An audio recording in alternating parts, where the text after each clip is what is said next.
नमस्कार दोस्तों, आप सभी का स्वागत है एक नई वीडियो के साथ। आज हम पढ़ने जाएंगे जावा ऑपरेटर्स। तो ऑपरेटर्स क्या होते हैं उसके बारे में देखेंगे, कितने टाइप्स होते हैं इसके। सबसे पहले हम पढ़ेंगे अर्थमेटिक ऑपरेटर। अर्थमेटिक ऑपरेटर या आप समझ रहे होंगे जितने भी मैथमेटिकल ऑपरेशंस हम जो करेंगे वो अर्थमेटिकल ऑपरेटर से करेंगे। जैसे इसमें क्या बोलते हैं, एडिशन, सब्सट्रैक्शन, मल्टीप्लिकेशन, डिवीजन और मॉडुलस, इंक्रीमेंट, डिक्रीमेंट। तो इसके लिए ऐड करने के लिए प्लस के लिए जैसे हम नॉर्मल यूज करते ही हैं, यहाँ पे माइनस का सिंबल, सब्सट्रैक्शन के लिए, मल्टीप्लिकेशन के लिए आपने देख लिया यहाँ पे, ठीक है।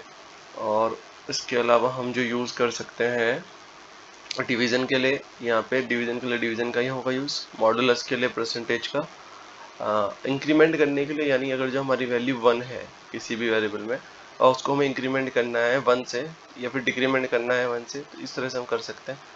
ये डिक्रीमेंट के लिए है माइनस माइनस, अगर जो हम आई प्लस प्लस कर देते हैं तो वो वैल्यू 1 से 2 हो जाएगी, और आई माइनस माइनस कर देते हैं तो वो माइनस हो जाएगी, ठीक है। Increase the value of variable bye 1 and decrease the value of variable bye 1, ठीक है। ये तो हो गया अर्थमेटिक ऑपरेटर, ठीक है।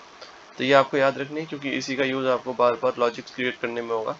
जावा असाइनमेंट ऑपरेटर क्या होते हैं? असाइनमेंट ऑपरेटर आप समझ रहे होंगे, जब हम किसी को कोई वैल्यू असाइन करते हैं तो उसके लिए हम क्या करते हैं, असाइनमेंट ऑपरेटर का यूज करते हैं। जैसे ये इज इक्वल्स टू यानी x इज इक्वल्स टू 5, तो उसका वैल्यू कितनी हो जाएगी 5।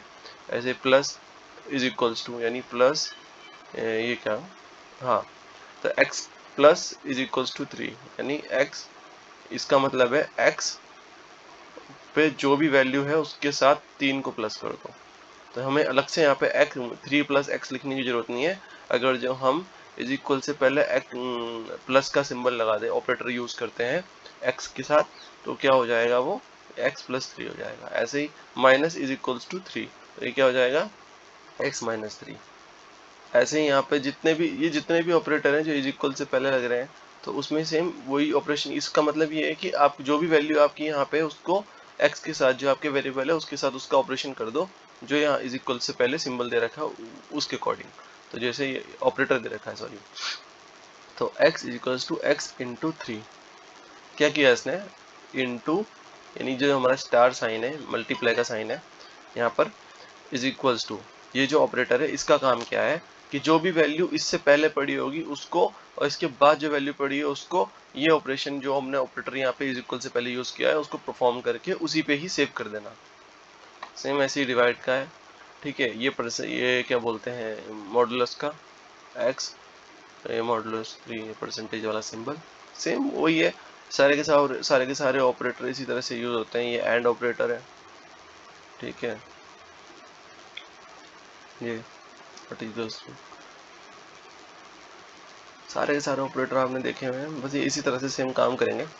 इसके बाद आता है जावा कंपैरिजन ऑपरेटर। कंपैरिजन ऑपरेटर में हम कंपैरिजन करते हैं कि जैसे ये एक डबल, अगर जो हम इक्वल का साइन लगाते हैं तो वो इक्वल्स टू की तरह यूज होता है यहाँ पे जावा में, ठीक है। अब अगर जो हम यहाँ पर ये वाला नॉट इज इक्वल का साइन ऐसे ये वाला है आपका इज इक्वल से पहले हाइफन, तो ये कैसे हो जाएगा, x 1 इक्वल्स टू y, ठीक है। कि जब तक ये कंडीशन x और y सेम नहीं हो जाते, तो ये condition not is equals to यानी x और y इज इक्वल नहीं है, ठीक है।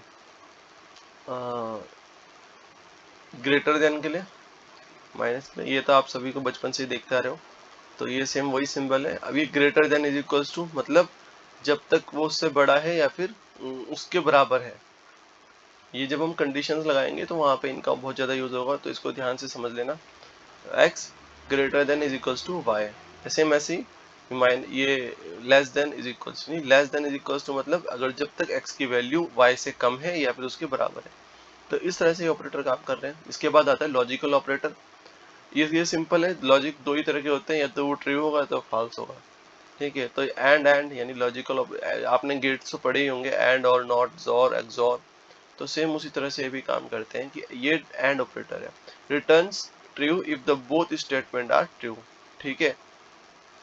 एंड ऑपरेटर का मतलब क्या होता था, जो हम एंड ऑपरेटर पहले यूज करते थे उसमें क्या होता था कि जो भी वैल्यू हम डालते थे, अगर जो दोनों कंडीशंस आपके ट्रू है तो वो ट्रू होता था, अगर जो उसमें से एक भी फॉल्स है तो वो क्या फॉल्स हो जाता था। ये सिंपल मल्टीप्लिकेशन में काम करता है, ठीक है। तो जैसे x स्मॉलर देन 5, और अगर जो x स्मॉलर देन 5 है और x स्मॉलर देन 10 है, यानी x की वैल्यू अगर जो 2 होती है तो दोनों कंडीशन में सही है, तो क्या करेगा, x की वैल्यू को रिटर्न कर देगा। अगर जो नहीं है तो नहीं करेगा, फॉल्स रिटर्न करेगा, ठीक है, वरना ट्रू रिटर्न कर देगा। जैसे ये वाला है लॉजिकल और operator, returns true if one of the statement is true, यानी ये ट्रू देगा अगर जो आपकी किसी भी एक स्टेटमेंट आपकी सही है। मतलब अगर वो है ना कि आपका एक कोई बल्ब है और उसकी 2 सर्किट है, और दोनों के दोनों से वो ऑन हो सकता है। अगर दोनों में से कोई एक भी अगर जो आपका बटन ऑन करोगे तो वो आपका लाइट ऑन हो जाएगा। तो सेम ये उसी तरह का है, अगर जो ये बल्ब है और ये 2 सर्किट है, अगर जो इन दोनों में से कोई एक भी अगर जो ऑन होता है यानी ट्रू होता है तो आपका बल्ब जल जाएगा। सेम उसी तरह से लॉजिकल और ऑपरेटर इस्तेमाल होता है, ठीक है। मतलब कोई भी एक कंडीशन आपका स्टार्ट होना चाहिए, मतलब चलता हुआ होना चाहिए, तो आपका प्रोग्राम चल जाएगा, सही ट्रू होना चाहिए। सेम यहाँ पे logical not operator, reverse the result return false if the result is true, मतलब रिवर्स करता है रिजल्ट को, return false if the result is true, अगर जो रिजल्ट ट्रू है तो वो फॉल्स क्या करता है, फॉल्स रिटर्न करता है। Returns false if the result is true, मतलब यहाँ क्या, जब ट्रू है तो ट्रू दे रहा, फॉल्स है तो फॉल्स दे रहा। लेकिन ये क्या करेगा, ये फॉल्स देगा ट्रू होने पे और ट्रू देगा फॉल्स होने, उल्टा देता है। लॉजिकल नॉट ऑपरेटर है, ठीक है। तो x स्मॉलर देन 5, ठीक है, एंड x स्मॉलर देन 10, तो जब ये कंडीशन, जैसे यहाँ पे इस कंडीशन पे क्या कर रहा था, ये ट्रू दे रहा था, तो लेकिन क्या करेगा, ये सेम उसी कंडीशन पे नॉट ऑपरेटर का मतलब क्या होता है, अगर जो आपकी वैल्यू ट्रू आ रही है तो वो फॉल्स देगा, ठीक है, और अगर जो वो फॉल्स आ रही है तो वो ट्रू देगा, तो वो अपोजिट देता है उसके। तो ये आपके ऑपरेटर थे, तो इन्हीं में से किसी एक का एग्जांपल हम आज करेंगे।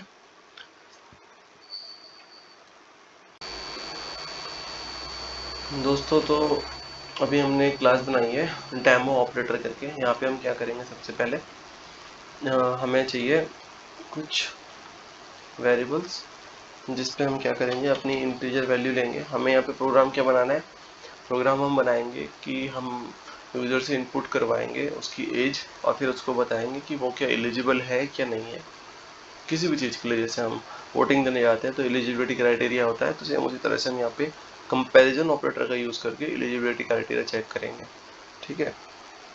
तो शुरू करते हैं। इंट ए और बी में हम वैल्यू डाल देते हैं 18, क्योंकि इस हमें क्या करना है, इसी से कंपैरिजन करना है। वैसे हम डायरेक्ट भी ले सकते थे, लेकिन मैं यहाँ पे यूज़ कर रहा हूँ ताकि इजी हो जाए। चाहो तो आप ना लो, डायरेक्ट वहाँ पे 18 कर दो, तो वो भी चल जाएगा। जैसे मैं अगर एक ही ऑपरेटर एक ही वेरिएबल लेता हूँ, ठीक है। अब क्या करते हैं, हम यहाँ पे कॉपी पेस्ट कर लेते हैं, क्योंकि ये हमने कल वाला कोड है जो हमारे पास, हमें इसी की ज़रूरत है दोबारा से, तो बार बार टाइम बचाने के लिए लिखने की ज़रूरत नहीं है। कोडिंग में कॉपी पेस्ट बहुत ज़्यादा होता है, बस आपको समझ आना चाहिए कि आपने क्या कॉपी पेस्ट किया। ये है स्कैनर क्लास हमने ली यहाँ पे, ठीक है, जो हमने ये यहाँ पे यूटिल पैकेज से जो स्कैनर क्लास है ये इनपुट करवाई थी, उसका ऑब्जेक्ट ये बनाया हमने। ये क्या बनाया हमने, स्कैनर क्लास का ऑब्जेक्ट बनाया।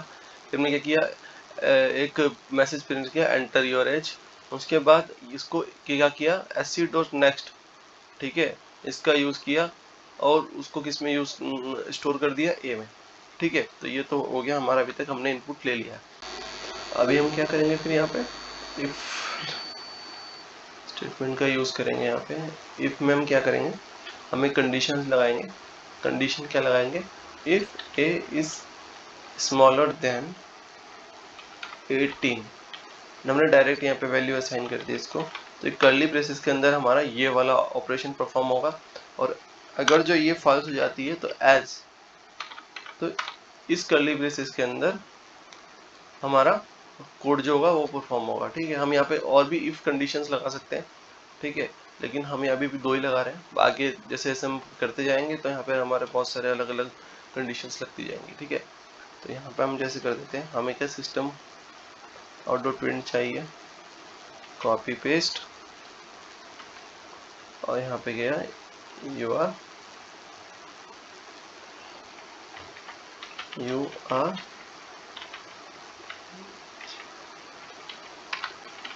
एलिजिबल, इसको हटा देते हैं, इसकी जरूरत नहीं है। सेम, नहीं यू आर नॉट, क्योंकि यहाँ पे क्या है, स्मॉलर देन 18 है ना, यू आर नॉट एलिजिबल और यू आर एलिजिबल, बात खत्म। ठीक है, तो अभी इसे चला के देखते हैं ये प्रोग्राम हमारा चलता है कि नहीं चलता है।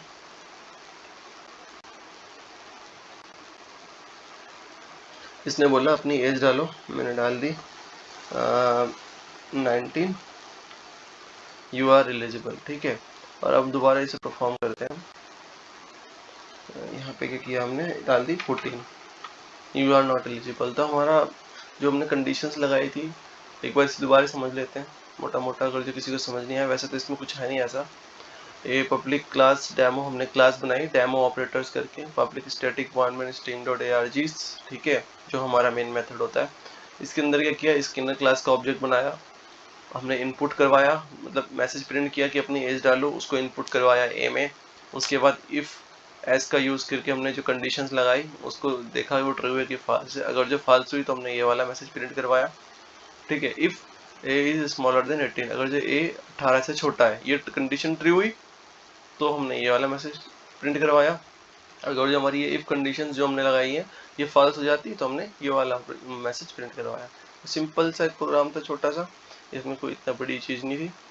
ऑपरेटर्स में हम अभी और भी कर सकते हैं, आप इसको ट्राई करना, प्लस माइनस जो और हमारे ऑपरेटर्स हैं जो मैंने मेंशन किए थे वहाँ पे, तो उनको इसी तरह से यूज़ करके आप कर सकते हो, प्लस कर सकते हो, माइनस कर सकते हो। यहाँ पे दो वेरिएबल ले लिए, जैसे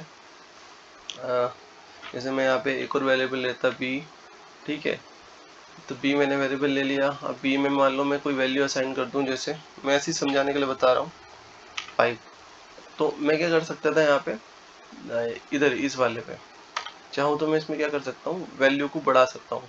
छोड़ो, इसमें नहीं करते, ये तो कंडीशंस के साथ है।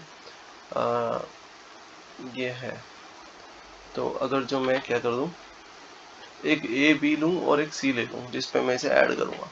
ठीक है, तो C is equals to A plus B, ये हमारा कौन सा ऐड करने के लिए हम जो ऑपरेटर यूज करते हैं वो एडिशनल अर्थमेटिकल एडिशनल ऑपरेटर है। ठीक है, तो एडिशन ऑपरेटर है, तो हमने सी में इसकी वैल्यू आ गई हमारी। ठीक है, तो अब ए की वैल्यू हमारे पास नहीं है, तो ए में हम क्या करेंगे, रुको, इसको अगर जब, क्योंकि ए की वैल्यू तो यहाँ पे आ रही है ना हमारे पास, तो इसको हम क्या करते हैं, नीचे लगा देते हैं, जहाँ पे जब हमारे वैल्यू मिल जाएगी उसके बाद। तो ये हमने क्या किया, यहाँ पे लगा दिया, और इसको क्या किया, ए बी सी, सी क्यों नहीं ले रहा है, well declaration expected after token. अच्छा, यहाँ पे वैल्यू आई ना हमारी, यहाँ पे लगा दो। ठीक है, आपको एरर नहीं आ रही, और system dot out dot print में क्या करो, ये यहाँ पे हम सम इज, और यहाँ पे हम सम क्या प्रिंट कराना में, वेरिएबल सी। ठीक है, तो अब इसको चला के देखते हैं, अगर आता नहीं आता ऐड करके। ठीक है, एंटर योर एज, हम जैसे यहाँ पे एज डालेंगे 18, तो ये 18 प्लस 5 23 इसने हमें करके दे दिया सम। तो इस तरह से आप एडिशनल, मैं यहाँ पे अगर जब मैं माइनस कर दूँ माइनस करेगा, डिवाइड कर दूँ डिवाइड करेगा, तो ये हमारे अर्थमेटिकल ऑपरेटर है, इस तरह से आप यूज़ कर सकते हो। यहाँ पे कंडीशनल कंपैरिजन ऑपरेटर भी हमने यहाँ पे इस्तेमाल किया। हम अगर चाहते तो यहाँ पे इज इक्वल्स टू लगा देते, तो ये इज इक्वल्स टू भी हमारा यहाँ पे 18 को लेता, और फिर ये कंडीशन कौन सी हो जाती, ट्रू हो जाती, और ये नॉट एलिजिबल वाला हमारा मैसेज प्रिंट होता। ठीक है, तो आशा करता हूँ दोस्तों आपको ये वीडियो अच्छी लगी होगी। मिलते हैं नेक्स्ट वीडियो में।